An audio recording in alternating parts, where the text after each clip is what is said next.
Namaku Nadia. Usia pernikahanku dengan Reza sudah menginjak tahun ke-7. Kami tidak sempurna, tapi selama ini aku merasa cukup. Rumah tangga kami adem, nyaman, jauh dari drama. Suamiku meski sibuk sebagai pengusaha selalu pulang membawa senyuman dan pelukan hangat. Setiap pagi, aku membuatkan sarapan kesukaannya, nasi goreng udang dan teh manis hangat.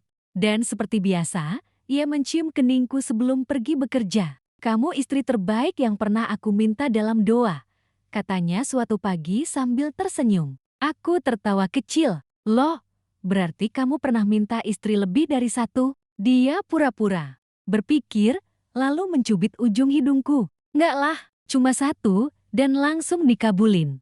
Seandainya waktu bisa berhenti di momen-momen kecil seperti itu, hari-hari kami diisi rutinitas biasa. Aku mengelola tokoku online dari rumah. Pelanggan setia semakin banyak, dan kadang Reza juga suka membanggakan kue-kue buatanku ke kolega kantornya. Kami tinggal di rumah 2 lantai di kawasan tenang. Tidak terlalu mewah, tapi cukup luas dan nyaman. Halaman belakang kami penuh bunga. Reza menanamnya untukku di tahun pertama pernikahan. Katanya, supaya kamu nggak merasa sendiri kalau aku harus kerja lembur. Tapi di balik semua itu, ada satu kekosongan yang tak pernah bisa aku tutupi. Kami belum punya anak. Kami memang tidak terlalu membicarakannya. Awalnya aku pikir, waktunya belum pas. Lalu aku menenangkan diri dengan dalih, mungkin Tuhan masih ingin kami saling menguatkan dulu sebelum diberi amanah. Tapi diam-diam, setiap kali melihat anak kecil di taman, hatiku bergetar. Setiap kali melihat teman yang sedang mengandung, aku pura-pura tersenyum padahal hatiku remuk. Malam itu, saat kami makan malam bersama di ruang makan, Reza tiba-tiba bertanya, "Yang, nanti Ella pulang ke sini, ya?" Aku tersenyum, "Adikku, ya." "Memangnya kenapa?" Katanya mau coba cari kerja di sini. Aku pikir nggak apa-apa kan kalau dia tinggal sama kita dulu. Aku mengangguk. Aku dan Ayla memang sangat dekat.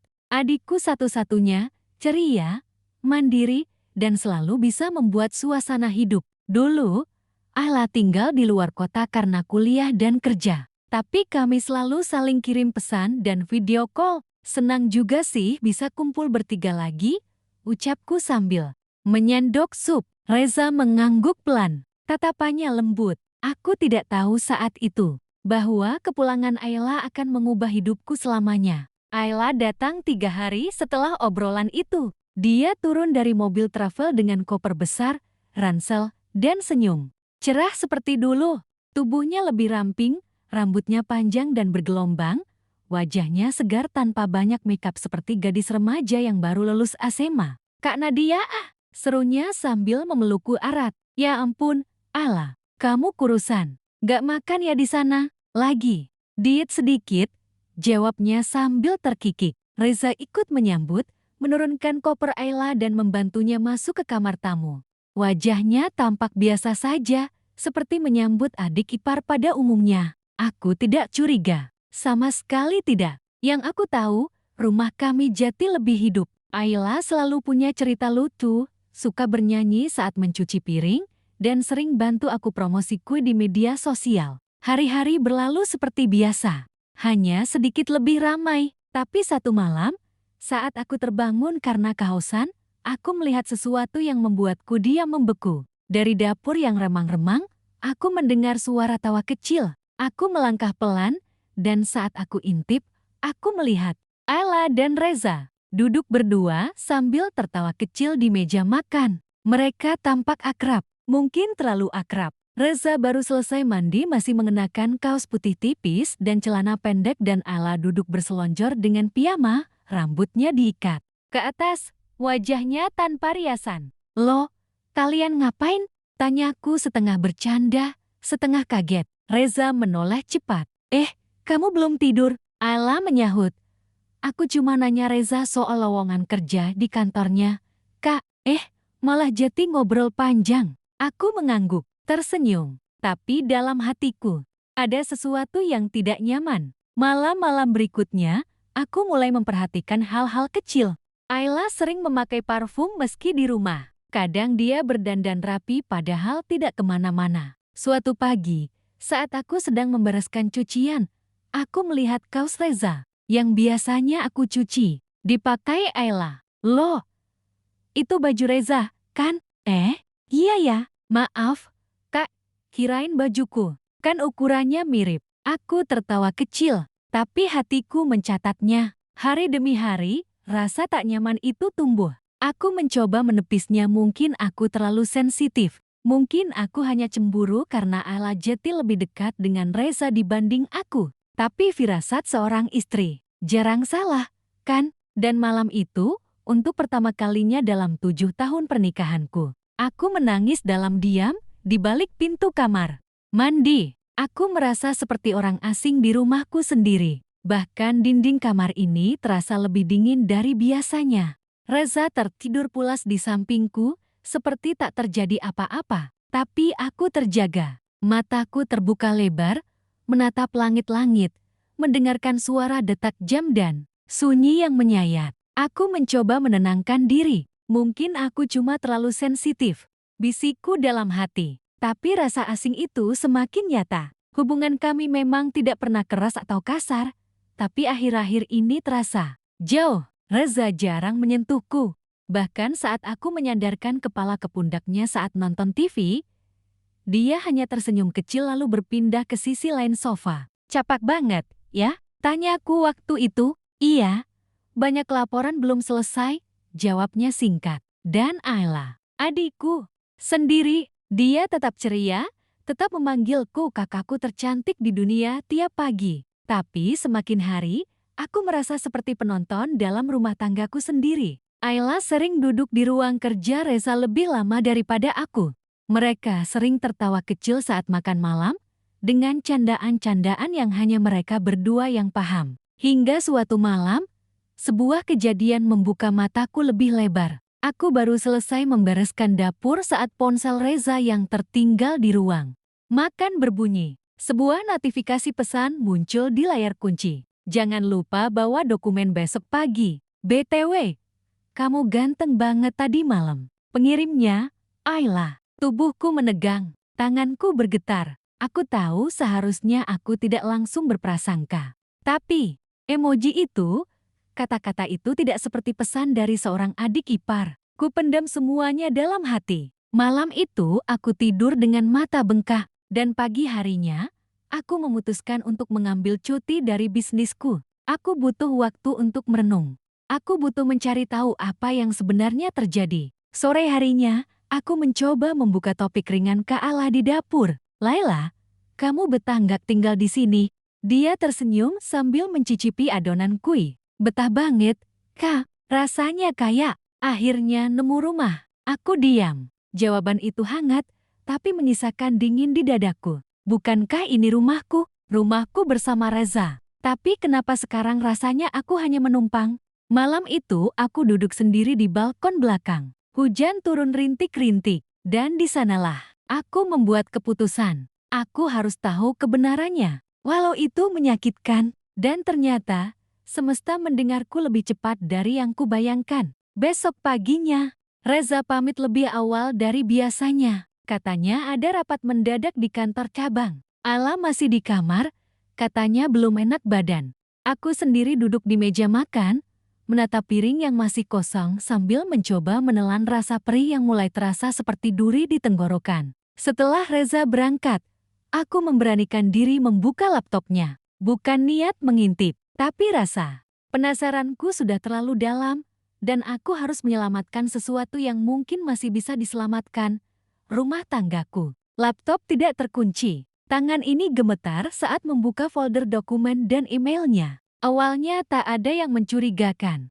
Sampai aku menemukan satu folder tersembunyi di recycle bin bernama Ayla. Saat kubuka, jantungku seperti berhenti berdetak. Ada belasan foto. Foto Reza dan Ayla, selfie berdua di taman, di dalam mobil, bahkan satu di antaranya mereka sedang duduk bersebelahan di kafe berpakaian santai, terlihat dekat, terlalu dekat. Satu video membuat tangisku pecah, suara Ayla tertawa, terdengar manja. Reza merekamnya dari dekat. Jangan direkam, Mas, suara Ayla menggoda. Sayang lagi. Lucu, jawab Reza sambil tertawa. Sayang, kata itu menghantamku seperti badai. Aku tutup laptop itu dengan cepat, dadaku sesak, tubuhku lemas, tapi pikiranku berputar cepat. Air mataku jatuh tanpa bisa ditahan. Aku bukan hanya dikhianati sebagai istri, tapi juga sebagai kakak. Aku keluar kamar, mencoba mengatur napas. Langkahku goyah saat melewati kamar Ella yang pintunya sedikit terbuka. Dari celahnya, aku melihat Ella sedang menatap cermin. Ia tersenyum sendiri, memakai lipstik tipis, lalu menyemprotkan parfum. Reza yang biasanya aku simpan di lemari suami. Aku masuk begitu saja, tanpa suara. Lagi dandan buat siapa? Tanyaku lirih. Ala kaget, tapi hanya sekejap. Wajahnya cepat berubah tenang. Kak, ini cuma nyobain parfum Reza. Wanginya enak banget. Ya, aku menatapnya dalam. Ingin sekali aku bertanya langsung. Kau mencintai suamiku? Tapi lidahku keluh. Hatiku terlalu hancur untuk bertanya dengan suara. Kalau kamu sayang sama aku, Laila. Suaraku bergetar. Jangan pernah ambil yang bukan milikmu. Ayla tertawa pelan. Kakak bicara apa sih? Aku ini cuma numpang tinggal, bukan numpang cinta. Dia tersenyum seperti biasa, manis, tapi kali ini senyumnya menyakitkan. Malam itu, aku menatap langit dari jendela kamar, berdoa pada Tuhan dengan air mata yang tak kunjung kering. Jika memang ini ujian, beri aku kekuatan untuk bertahan. Tapi jika ini pengkhianatan, beri aku keberanian untuk melawan. Dan mulai malam itu, aku tahu, aku tidak bisa hanya diam. Aku harus merebut kembali suamiku. Sebelum semuanya benar-benar hilang. Malam itu aku tidak tidur. Aku hanya duduk di tepi ranjang, memeluk lutut, sambil memikirkan langkah apa yang harus kuambil. Aku tahu, menghadapi Ella secara langsung hanya akan memperkeruh suasana. Ia pandai bersandiwara, dan Reza masih terlalu buta untuk melihat siapa yang sesungguhnya ia lindungi. Maka satu-satunya jalan yang kupunya adalah bermain diam-diam seperti mereka. Keesokan paginya, aku menyiapkan sarapan lebih awal dari biasanya. Reza terkejut saat melihatku menyambutnya dengan senyum. Wah, tumben semangat banget pagi-pagi, katanya sambil duduk. Mulai hari ini, aku akan lebih rajin lagi ngurus kamu, jawabku sambil menuang teh ke cangkirnya. Ia menatapku, agak canggung, seolah merasa bersalah. Tapi aku berpura-pura tak menyadarinya. Ayla muncul beberapa menit kemudian. Seperti biasa, dengan daster tipis dan senyum manis. Tapi pagi ini, aku tidak berpaling. Aku menatapnya lurus. Aku lagi buka lowongan di butik. Nih, kayaknya kamu udah waktunya sibuk juga, ya, ucapku halus tapi tegas. Dia membeku sejenak, lalu tersenyum tipis. Hehe, aku pikir masih mau bantu-bantu kakak di rumah dulu. Bantu di luar rumah juga bagus, biar nggak bosan. Aku tahu ini akan membuatnya gusar, tapi ini baru langkah awal. Aku tidak akan membiarkannya terus berlama-lama dalam rumahku dalam hidupku. Beberapa hari berlalu, aku mulai memperhatikan Reza lebih seksama. Jam pulangnya, cara dia menatap ponselnya, cara ia menghindar bila kutanya soal Ayla. Aku catat semuanya dalam hati. Malam itu, Reza tertidur lebih cepat dari biasanya. Ponselnya tertinggal di meja samping tempat tidur. Aku tahu ini bukan hal baik untuk dilakukan, tapi aku tak punya pilihan lain. Dengan tangan gemetar, aku buka ponselnya. Dan di sanalah, kutemukan pesan dari kontak bernama lebar. Bukan nama lengkap, tapi aku tahu itu siapa. Mas, besok kita bisa ketemu sebentar. Aku kangen. Jangan manja. Ada Nadia. Tapi aku pengen peluk Mas. Sekali aja. Pesan-pesan yang menghantam dadaku seperti palu. Rasanya ingin berteriak, tapi aku harus tenang. Aku screenshot semua bukti itu, kirim ke email rahasiaku. Ini bukan lagi soal perasaan. Ini soal pertarungan mempertahankan apa yang seharusnya milikku. Besoknya, aku putuskan untuk bertemu sahabatku, Rika, yang sudah seperti saudara sendiri. Di cafe tempat biasa, aku ceritakan semua. Tentang Ayla, tentang Reza, tentang pesan-pesan. Itu, kamu nggak boleh kalah, Nat. Kalau kamu diam, mereka akan menang. Aku nggak akan kalah. Tapi aku juga nggak mau jadi wanita yang murahan karena emosi. Rika mengangguk. Lalu, kamu mau ngapain? Aku tersenyum pahit. Aku akan rebut suamiku kembali. Tapi bukan dengan teriak, dengan bukti, dengan elegan, dengan hati. Dan kalau dia tetap memilih dia, maka aku akan pergi dengan kepala tegak. Hari itu, untuk pertama kalinya, aku merasa kuat. Luka itu masih ada, tapi aku tahu apa yang harus kulakukan. Pertarungan ini dimulai, dan aku tidak akan mundur. Sejak aku memutuskan untuk bertarung, hari-hariku berubah menjadi medan pertempuran yang penuh ketegangan dan misteri. Aku mulai mengumpulkan bukti-bukti kecil, percakapan yang mencurigakan, dan tanda-tanda lain yang menunjukkan ada sesuatu yang tidak benar di antara Reza dan Ayla. Namun, semakin dalam aku menggali, semakin rumit pula kenyataan yang harus aku hadapi. Suatu sore, saat aku sedang mengatur berkas di ruang kerja, Reza masuk dengan wajah serius. "Nat, aku tahu kamu sedang ada sesuatu yang mengganjal di hati," ucapnya pelan. Aku menatap matanya, mencoba menyembunyikan kekecewaan yang mulai menggunung. "Apa maksudmu?" tanyaku hati-hati. Ia menghela napas panjang, lalu berkata, "Aku minta kamu percaya padaku. Ayla cuma teman lama yang lagi kesulitan. Aku bantu dia." Kata-katanya itu seperti pedang bermata dua. Aku ingin percaya, tapi hatiku terus berteriak bahwa ada yang disembunyikan. Malamnya, aku menerima pesan tak terduga dari seseorang yang mengaku tahu rahasia Reza dan Ayla. "Kalau kamu mau tahu kebenaran, temui aku di taman kota jam 9 malam." Aku berdiri di bawah lampu jalan yang remang-remang, menunggu sosok misterius itu. Saat ia muncul, wajahnya tak asing. Ternyata, itu adalah salah satu kolega Reza yang dulu pernah bekerja bersamanya. "Kamu harus hati-hati, Nadia. Ini lebih besar dari yang kamu kira," katanya sambil menyerahkan sebuah amplop. Di dalam amplop itu ada foto-foto dan dokumen yang membongkar lebih banyak kebohongan.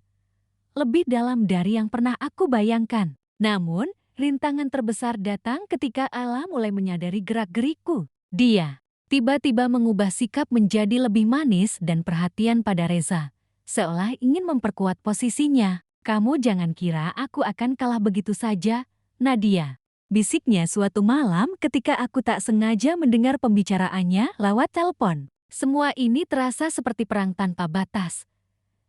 Dan aku tahu aku harus lebih kuat. Aku harus bisa melewati semua ini. Demi aku, demi rumah tangga yang pernah kami impikan, pikirku. Namun kenyataan berkata lain. Semua usaha yang aku lakukan untuk membongkar kebohongan dan merebut kembali hati Reza seakan sia-sia. Bukti-bukti yang kubawa bahkan tak mampu menggeser posisi Allah di hatinya. Malam itu, aku berdiri di depan cermin, menatap wajah lelah dan penuh luka. Rasanya seperti bertempur melawan bayangan yang semakin kuat menyelimuti. Teleponku bergetar. Pesan dari Reza masuk. "Nat, aku butuh waktu, maafkan aku." Hatiku mencelup dalam, tapi aku mencoba tegar. Beberapa hari kemudian, aku melihat Reza dan Ayla berjalan bersama di taman, tertawa dan terlihat begitu akrab. Hati ini remuk, tapi aku harus tetap berdiri. Semua yang kupayakan percakapan dengan sahabat, bukti, usaha keras semua berakhir dengan pintu yang tertutup rapat. Aku tahu, kini hanya satu jalan yang tersisa. Pilihan paling sulit yang tak pernah kubayangkan harus kuambil. Haruskah aku menyerah? Atau berjuang dengan cara yang lebih berani, lebih tulus?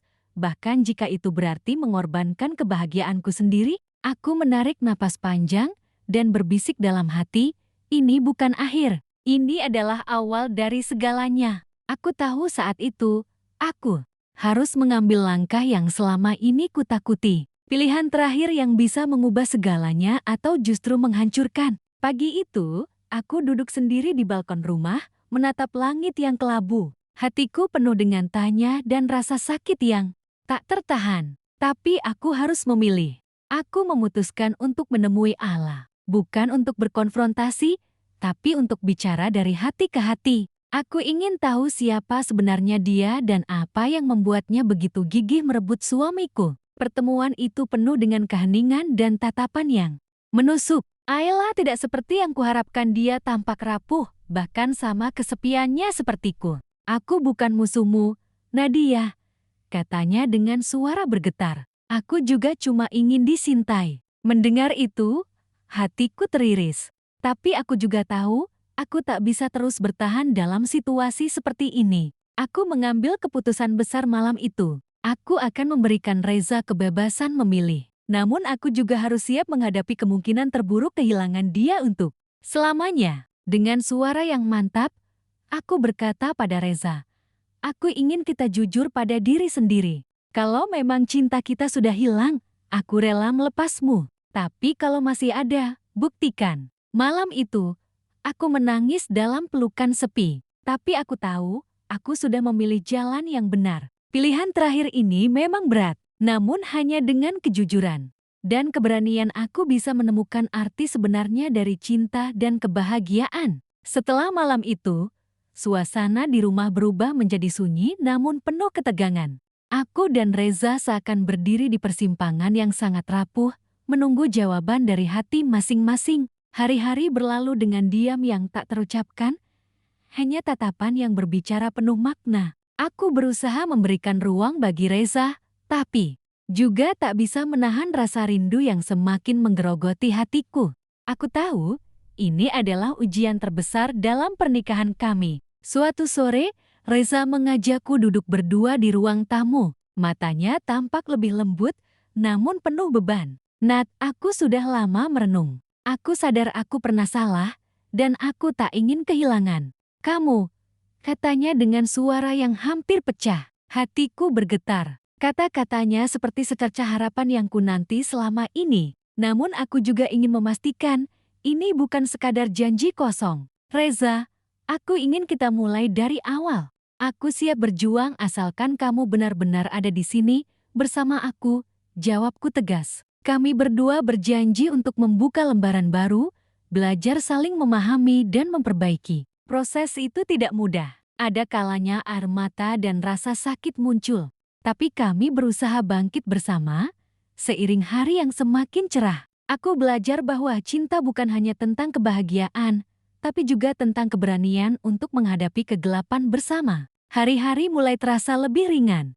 Meski bekas luka masih ada, aku dan Reza berusaha membangun kembali kepercayaan yang sempat retak. Kami mulai membuka komunikasi lebih jujur, saling mendengarkan tanpa menghakimi. Reza pun semakin menunjukkan perhatian yang tulus, bukan hanya dengan kata-kata tapi juga tindakan. Suatu malam, ketika kami duduk berdampingan di balkon rumah, Reza menggenggam tanganku erat. Nadia, terima kasih sudah memberi aku kesempatan kedua. Aku berjanji akan memperbaiki semuanya, demi kita dan masa depan keluarga, katanya penuh harap. Aku merasakan air mata bahagia menggenang, bukan karena kesempurnaan, tapi karena kami berdua mau berjuang bersama. Tak lama kemudian, kami mulai merencanakan masa depan baru yang penuh impian dan tekad. Aku tahu perjalanan kami masih panjang, tapi dengan saling mendukung, kami bisa melewati segala rintangan. Aku juga belajar untuk memaafkan diriku sendiri dan Reza, serta menerima bahwa cinta itu bukan hanya tentang kebersamaan saat senang, tapi juga keberanian tetap bersama saat sulit. Hari-hari berlalu, dan aku semakin menyadari betapa pentingnya memaafkan, bukan hanya orang lain tapi juga diri sendiri. Suatu sore, aku duduk bersama Reza di ruang keluarga. Kami berbicara tentang masa lalu, tentang luka dan kesalahan yang pernah dibuat. Nat, aku minta maaf atas semua yang telah terjadi. Aku tidak mau lagi menyakiti kamu, ucap Reza dengan mata penuh penyesalan. Aku mengangguk, mencoba menahan air mata. Aku juga minta maaf, Reza, karena aku pernah menyerah tanpa berjuang. Dalam momen itu, kami berdua berjanji untuk terus membangun cinta kami dengan lebih dewasa dan bijaksana. Aku belajar bahwa cinta sejati bukan tentang sempurna, tapi tentang keberanian untuk memperbaiki dan tetap bertahan. Kini, saat aku menatap wajah Reza di hadapanku, aku tahu kami telah melewati badai yang paling berat dalam hidup kami. Perjalanan ini mengajarkanku banyak hal tentang arti kejujuran, pengorbanan, dan terutama memaafkan bukan hanya pada pasangan, tapi juga pada diri sendiri. Kami tidak lagi hidup dalam bayang-bayang kekecewaan atau masa lalu yang penuh luka. Sebaliknya, kami memilih untuk membangun masa depan yang lebih baik dengan saling percaya dan menghargai. Aku sadar, cinta itu bukan hanya tentang kata-kata manis atau janji-janji, tapi tentang tindakan nyata yang membuktikan kesetiaan dan komitmen. Setiap hari, mungkin jalan kami tidak sempurna, tapi itulah cinta yang sebenarnya, penuh perjuangan, penuh harapan, dan penuh keberanian untuk terus melangkah maju bersama.